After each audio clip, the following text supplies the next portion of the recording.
సొండ మీద శ్రీను రాజానగరం యువజన విభాగ అధ్యక్షుడు కాన్స్టిట్యున్సీ. చెప్పండి, మీరు కూడా చెప్పండి. యూత్ అధ్యక్షులు నక్క నాగసత్యనారాయణ గోపాలపురం. నక్క నాగసత్యనారాయణ గారు గోపాలపురం. పడాల దుర్గారెడ్డి గారు ఏదైతే ఎక్కి సంవత్సర కాలం అయిందో ఈ సంవత్సర కాలంలో వాళ్ళు ఇచ్చిన హామీలు ఏదైతే ఉన్నాయో అవన్నిట్లు కూడా ఫెయిల్ అయ్యారని తెలియజేస్తూ, ఏదైతే యువతకి యువగోళ అన్న పేరుతో 20 లక్షల ఉద్యోగాలు సృష్టిస్తానని చెప్పిన నాయకులు ఈ రోజున 20 లక్షల ఉద్యోగాలు సృష్టించకుండా సుమారు 3 లక్షల మంది ఏదైతే వాలంటీర్లు ఉన్నారో, అలాగే బ్యావరేజ్ కార్పొరేషన్ ద్వారా ఉన్న ఎంప్లాయీస్ ఉన్నారో, అలాగే DCMS వ్యాన్ ద్వారా ఉన్న ఎంప్లాయీస్ ఉన్నారో, సుమారు రాష్ట్ర వ్యాప్తంగా 3 లక్షల మందిని నిరుద్యోగులు చేశారు. అలాగే ప్రతి నిరుద్యోగికి 3,000 నిరుద్యోగ వృత్తి ఇస్తానన్నారు. అది కూడా ఇవాళ 12 నెలలు అయింది. సుమారు ఒక్కొక్క నిరుద్యోగులు రాష్ట్ర వ్యాప్తంగా 36,000 రావాల్సి ఉంది. ఇవాళ సంవత్సర కాలమైనా సరే ఎటువంటి నిరుద్యోగ వృత్తి ఇవ్వకుండా కాలయాపన చేస్తున్నారు. అదేవిధంగా ఇవాళ ఇంజనీరింగ్ కాలేజీల్లో చదువుతున్న విద్యార్థులు పడుతున్న బాధలు అంతా ఇంత కాదు. ఎందుకంటే గత సంవత్సర కాలంలో ఏదైతే ఈ బకాయిలు ఉన్నాయో అవన్నీ కూడా ఏ ఒక్క బకాయి కూడా చెల్లించకుండా కాలయాపన చేయడం వల్ల విద్యార్థులు కనీసం ఎగ్జామ్స్కి అటెండ్ అవ్వాలంటే ఈ ఫీజుల గురించి ఇబ్బంది పడుతూ మనోవేదన పడుతున్నారు. అవన్నీ ఫీజు రియంబర్స్మెంట్ ద్వారా గత సంవత్సర కాలం నుంచి ఎటువంటి చెల్లింపులు లేవు కాబట్టి అవన్నీ తక్షణమే అమలు చేయాలని చెప్పి, అలాగే ఈ రోజున రాష్ట్ర వ్యాప్తంగా గత ప్రభుత్వంలో 16,000 డిఎస్సి ఉద్యోగాలంటే ఈ కూటమి ప్రభుత్వం వచ్చాక మెగా డిఎస్సి 16,000 కాదు 30,000 దాకా పెడతానని చెప్పారు. కానీ ఇవాళ అమలు చేస్తుంది ఆ 16,000 ఉద్యోగాలకి డిఎస్సి అమలు చేస్తున్నారని తెలియజేస్తున్నాను. అలాగే ఈ రోజున రాష్ట్రంలో చూస్తున్నాం, ప్రతి ఒక్కళ్ళు కూడా అమ్మఒడి ఏదైతే రాజశేఖర రెడ్డి గారు 2004లో ఫీజు రియంబర్స్మెంట్ అనే పథకాన్ని తీసుకొచ్చారో, ఎందుకంటే 2004కు ముందు ఊరుకో ఇంజనీరు పల్లెకో ఇంజనీర్ ఉండేవాడు. అలాంటిది పిల్లలకు చదువు అవసరం, అలా భవిష్యత్తు ఒక ఇల్లు బంగారం అవ్వాలంటే పిల్లలు చదువుకోవాలనే ఉద్దేశంతో ఆ రోజున రాజశేఖర రెడ్డి గారు ఫీజు రియంబర్స్మెంట్ అనే పథకాన్ని పెట్టారు. ఆ పథకంలో ఇంటికి ఒక ఇంజనీర్ అయిపోయాడు. ఆ రోజులో ఊరికో ఇంజనీర్ ఉన్న వాళ్ళు ఇంటికి ఒక ఇంజనీర్ అయ్యారు. అలాంటి పథకాన్ని రాజశేఖర రెడ్డి గారు అమలు చేస్తే 2014లో అప్పటి ఇదే కూటమి ఆ రోజు కూడా పోటీ చేసి నెగ్గి ఆ పథకాన్ని కూట్లు పడిచారు. మళ్ళీ 2019లో జగన్మోహన్ రెడ్డి గారు సీఎం అయ్యాక అసలు ఇంజనీరింగ్ విద్య కాదు, డిగ్రీ విద్య కాదు, అసలు చిన్నతనం నుంచే పిల్లల్ని చదువు మానిపించకుండా పనులకు పంపించేస్తున్నారు. ఎందుకంటే వాళ్ళ పరిస్థితి బాగోక, కుటుంబ పరిస్థితి బాగోక పంపించేస్తున్నారని చెప్పి ఆలోచించి అమ్మఒడి అనే పథకాన్ని పెట్టారు. అమ్మఒడి అనే పథకాన్ని పెడితే అమ్మఒడి అనే పథకం ద్వారా ఏదైతే పిల్లలు పనిలో పంపకుండా వాళ్ళ అమ్మఒడి తీసుకుని ఈ స్కూల్కి పంపిస్తున్నారో అలాంటి మంచి పథకాన్ని విద్యార్థి దశ నుంచి కూడా స్కూల్ పిల్లల దగ్గర నుంచి కూడా చదువుకోవాలనే ఉద్దేశంతో పెడితే ఇవాళ అమ్మఒడి ఇప్పుడు 1 సంవత్సరం అయింది. కనీసం ఏ ఒక్క అమ్మఒడి కూడా ఎవరికీ పడలేదు. అందులోనూ సుమారు దగ్గర 87 లక్షల మంది ఈ అమ్మఒడికి అర్హత ఉంటే వీళ్ళు శాంక్షన్ చేసింది 67 లక్షల మంది. అంటే 30% పిల్లల్ని వీళ్ళు మళ్ళీ కూడా పనులు పంపించే విధంగా తయారు చేస్తున్నారు. దాని నిమిత్తం ఇవాళ తూర్పుగోదావరి జిల్లా ప్రతి నియోజకవర్గం యువజన విభాగం అధ్యక్షులు, మరి స్టూడెంట్ వింగ్ అధ్యక్షులు, స్టేట్ కమిటీ అధ్యక్షులు అందరూ ఆధ్వర్యంలో రేపటి రోజున ఈ అన్నిటిని కూడా కూటమి ప్రభుత్వం పనిచేస్తుందో దాని అంతా కూడా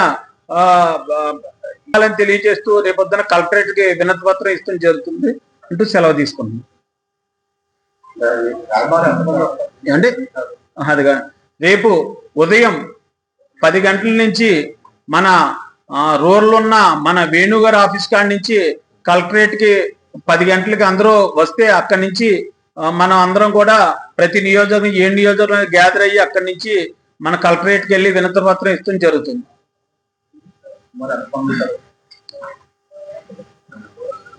సుమారు 7 నియోజకవర్గాల నుంచి సుమారు దగ్గర 700 నుంచి 800 మంది గ్యాదర్ అయ్యి ఈ యొక్క కార్యక్రమాన్ని జయప్రదం చేయాలని కోరుతున్నాం.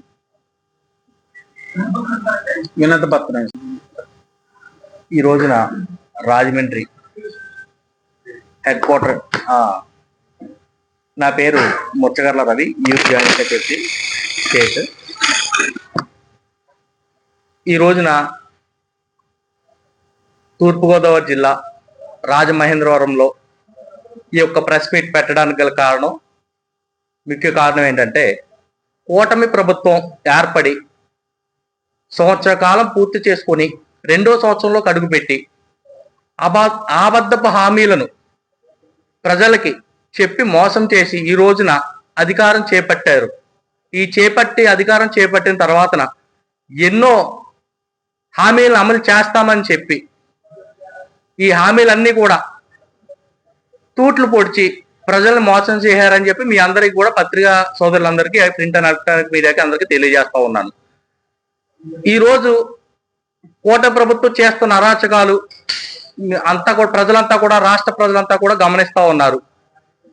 ఎవరైనా ఒక నాయకుడు కానీ ఓ పార్టీ మీద ఈరోజు పథకం రాలేదని విమర్శిస్తే వాళ్ళని ఏదో ఒక కేసు పెట్టి లోన్ వేసే పరిస్థితి ఏర్పడింది. వీళ్ళు ప్రజలకి న్యాయం చేస్తారా లేకపోతే అపోజిషన్లో ఉన్న పార్టీని వీళ్ళు ఇది చేస్తారా అనే దాని మీద ప్రజలు గందరగోళంగా ఉంది. వీళ్ళు ఈ రోజున స్టూడెంట్ విభాగానికి వస్తే విద్యార్థులకి 1వ తరగతి నుంచి 12వ తరగతి వరకు కూడా గత మా ప్రభుత్వంలో జగన్మోహన్ రెడ్డి గారు అమ్మఒడి అని ఒక పథకం పేరు పెట్టి ప్రతి కుటుంబంలో విద్యార్థులకు అందరికీ కూడా 15,000 రూపాయలు వేసిన ఘనత మా జగన్మోహన్ రెడ్డి గారు. కానీ ఈ రోజున ఆ పథకం పేరు మార్చి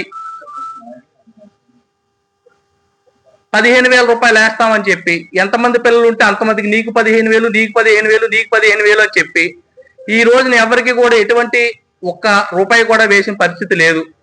కాబట్టి మేము రేపొద్దున్న అంటే 13వ తారీఖు ఉదయం 10 గంటలకి జిల్లా హెడ్ క్వార్టర్లో కలెక్టరేట్ ముట్టడికి విద్యార్థి విభాగం అండ్ యూత్ విభాగం కూడా మేమందరం కూడా ర్యాలీకి వెళ్ళి వినతి పత్రం అందజేయడానికి మేము సిద్ధంగా ఉన్నాము.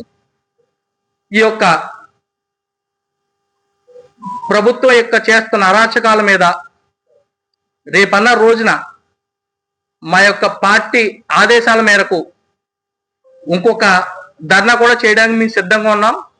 ఇలాంటి అబద్ధపు హామీలను ఇచ్చినటువంటి కూటమి ప్రభుత్వం నాయకులకు మేము చెప్పుతో తీసి కొట్టినట్టుగా మేము వాళ్ళని మా యొక్క ర్యాలీతో, నిరసనతో వాళ్ళకి సమాధానం చెప్తాము.